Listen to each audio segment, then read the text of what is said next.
درسی که از قرآن گرفتیم، درسی که از اسلام گرفتیم، درس ایستادگی و مجاهدت و وحدت، اتحاد دلها و دستها با یکدیگر. امروز شما ببینید یکی از نقاطی که دشمنان ما بر روی او به طور کامل تکیه میکنن، ایجاد برافروختن اختلافات مذهبی است. امروز سیاست استکبار این است، سیاست سرویس های جاسوسی این است که ماها را از هم بترسانند.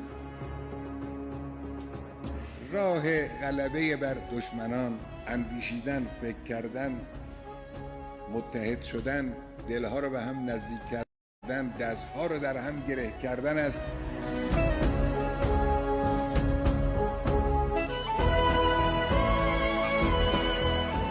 امروز دنیای اسلام احتیاج به وحدت